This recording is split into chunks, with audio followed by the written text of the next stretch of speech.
가격이 낮은 상황에서 거래량이 막 증가하는 그런 시기가 오거든요. 그런 시기가 집값 바닥이라는 거죠. 가격도 오르면서 거래량이 증가하다가 이렇게 거래량이 다시 떨어지는 건 사실 집값 바닥이 안 왔다는 거예요.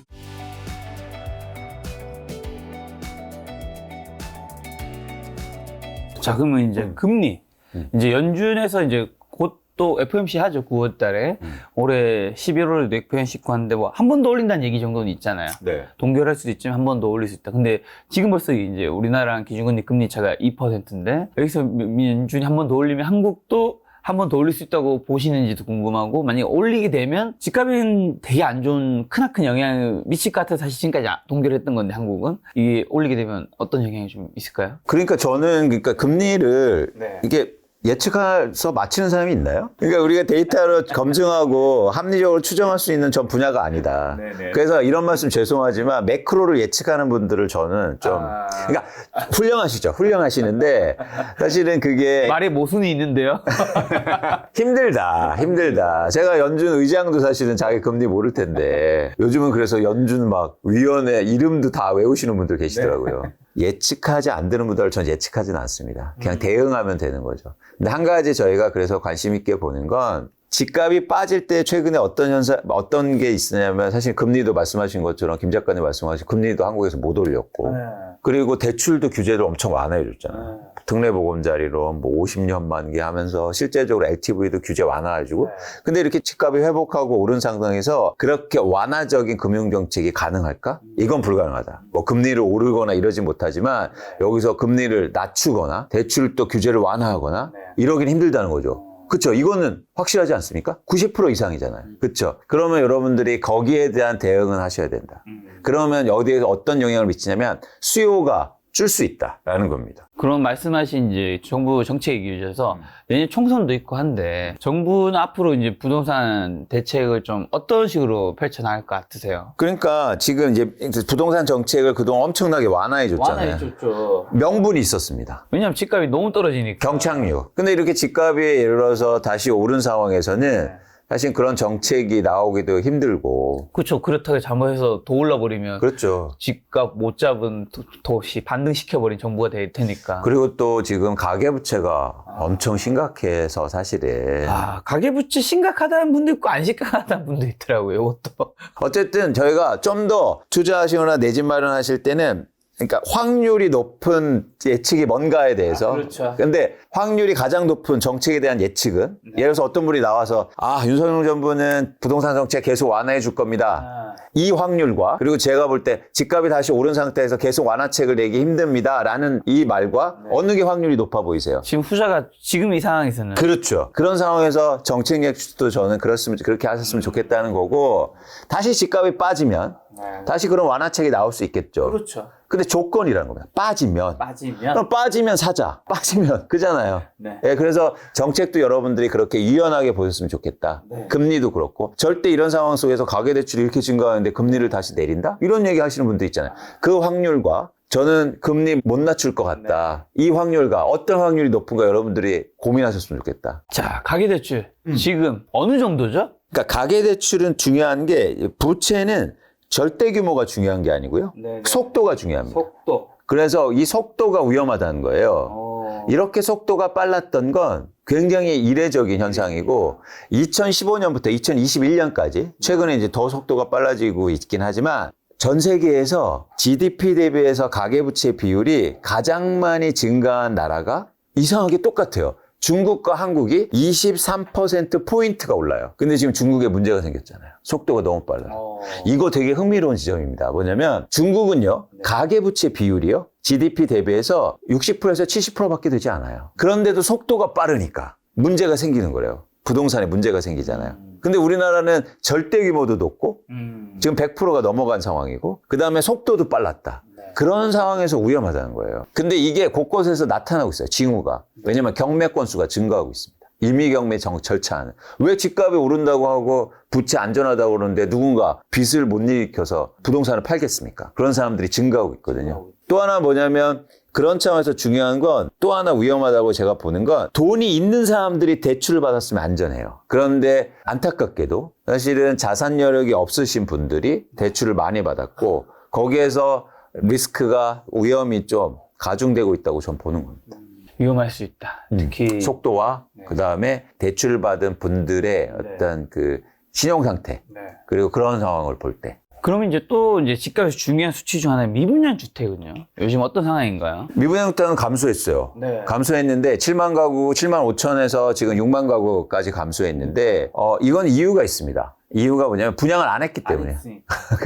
원래 막 그때 한창일 때면서 이거 10만 원 간다 얘기 되게 많았는데. 그러니까 분양을 안 하잖아요. 네네. 네, 그래서 이거는 약간 근데 어쨌든 서울이나 수도권은 분양이 확실히 잘 되고 있긴 합니다. 근데 이게 잘 되는 것도 저는 조금 위험하게 봐요. 이 지방은 잘 안 되는데 서울 그렇죠. 잘 되는데. 지방 분양 안 하고 이제 수도권을 하고 있는데 왜냐하면 지금 아주 특이한 현상이 나타나요. 같은 동네인데 이 집은 거래되는 집은 10억에 거래되는데 분양을 11억에 해요. 근데 이건 거래가 안 되고요. 11억 분양 아파트는 청약자들이 몰려요. 엄청나게. 새 집이라 그런가? 어떻게 생각하세요? 돈을 적게 내니까. 계약금만 내니까. 아.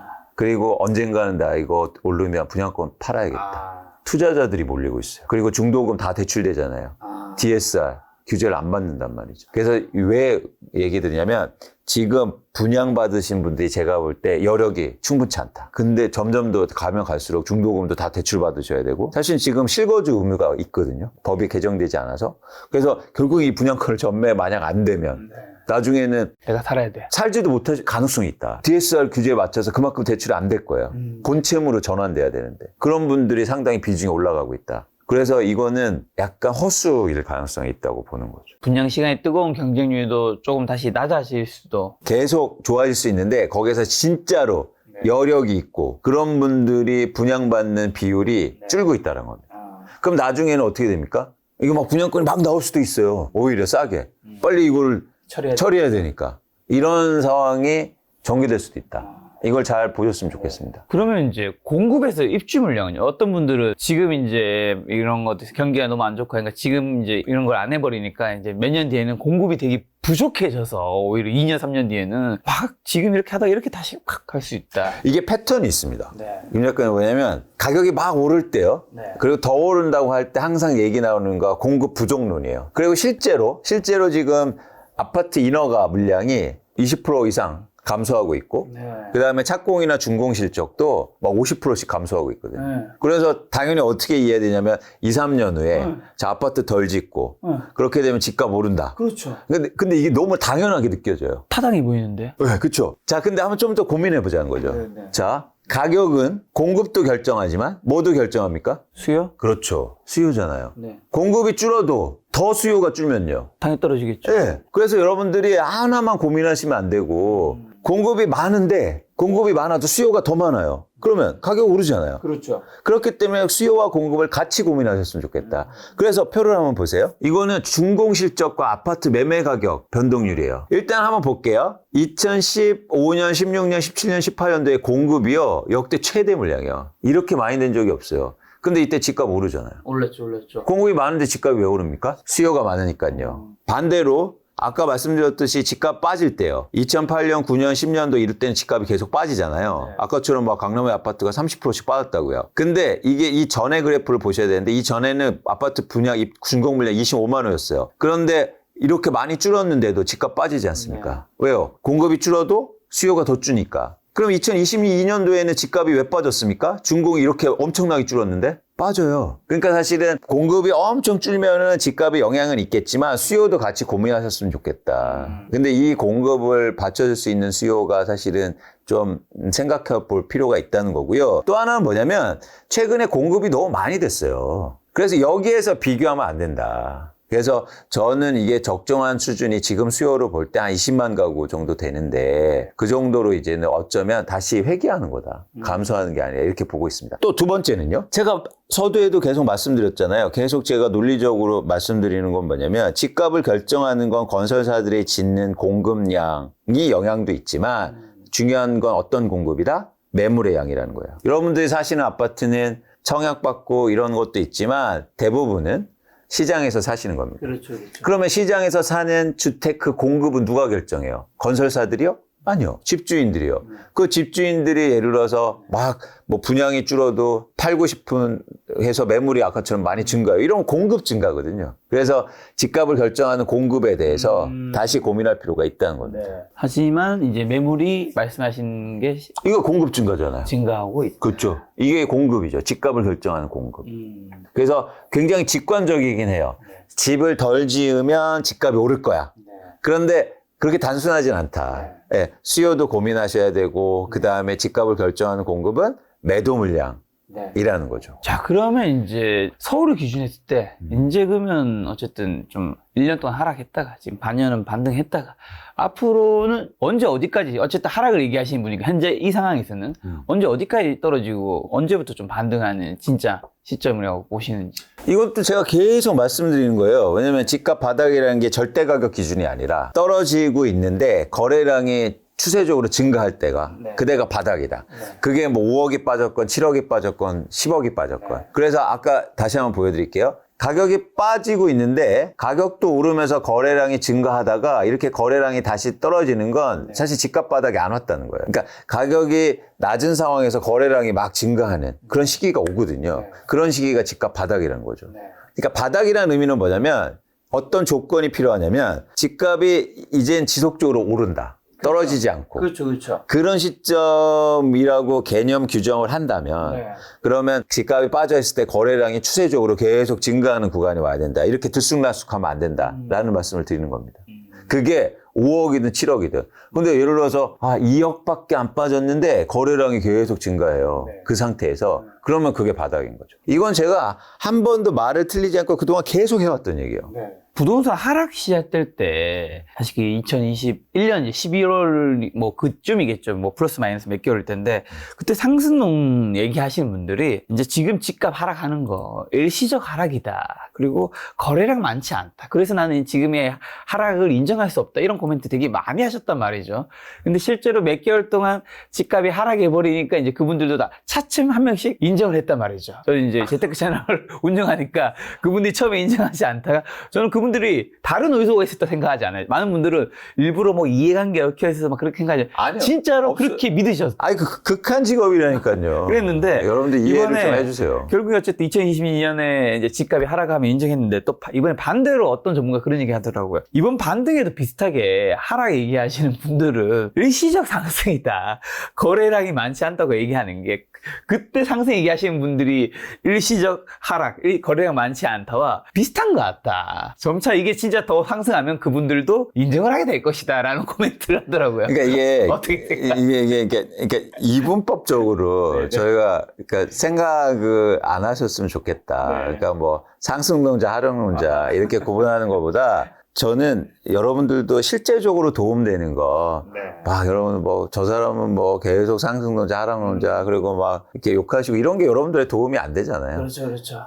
뭐냐면 다시 한번 강조하지만 자산 가격은 빠진다. 빠지면 그때 사면 된다. 근데 그 지점에서 전 문제의식을 갖고 있다는 거예요. 뭐냐면 계속 오른다고 얘기하면 안 된다. 그렇잖아요. 빠질 수 있다. 라는 가능성을 열어둬야 되죠. 그렇죠. 그래서 그런 가능성이 여러분한테 기회를 주는 거지. 사실은 계속 오른다고 한 지점에 문제의식을 갖고 있는 거예요. 그러니까 저도 계속 빠진다는 얘기를 드리는 게 아니에요. 빠질 수 있다. 빠지면 산다. 근데 이렇게 아마 그렇게 물어보세요. 다음에 그분들한테도. 그럼 그런 건 동의할 거 아니에요. 그럼 그게 서로 만나는 지점이에요. 그러니까 사실 우리 똑같은 얘기를 사실 하고 있다고요. 지금. 그렇잖아요. 그게 완전 다르고 막 싸우고 이런 게 아니라. 그래서 여러분들이 그 똑같은 지점에 대해서 고민하시면 됩니다. 근데 이제 여기서 양 의견이 갈리는 거죠. 자, 이제부터 계속 오를 거야. 라는 거고 저는 다시 빠질 수 있어. 그래서 기회가 올 수 있어. 이 얘기를 하는 거죠. 근데 저는 이제 대표님이 다른 데서 이제 토론하는 거 봤는데, 100분 토론이나 아니면 뭐 정치분 하신 분 토론하는 거 있잖아요. 그런 토론보다 훨씬 좋더라고요. 그래도 뭐 상대방 의견을 되게 존중하면서 경청하는 이런 토론들을 대표님이 다른 전문가한테 하는 거 봤는데, 저렇게 좀 저런 아름다운 토론 문화. 아니, 근데 김 작가님 제가 보니까 저도 이제 이러잖아요. 그런데 나가면 미리 막 정치하는 분들 막 하신 다음에 제가 가서 또 얘기하고 이러잖아요. 전 그 정치 얘기가 많은 분들이 거기에서 토론이 아니다, 뭐 싸우고 있냐 이런 이유에 대해서 공부하는데 그것도 제가 경청하면서 그 원인을 알았어요. 뭔데요? 근거가 없는 얘기를 해요.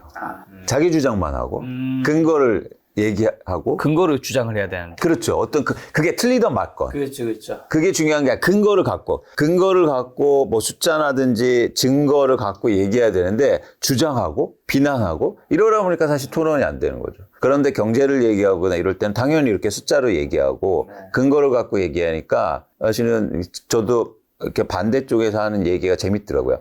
그래서 김 작가님도 한번 해보세요. 저만 초대하는 게 아니라 그분 한번 더 모셔서 같이 김 작가님 빠지시고 저하고 이렇게 둘이 한번 얘기하는 그런 것도 재밌어요. 제가 진행을 하면서 이강수 대표님과 누구로 할까요?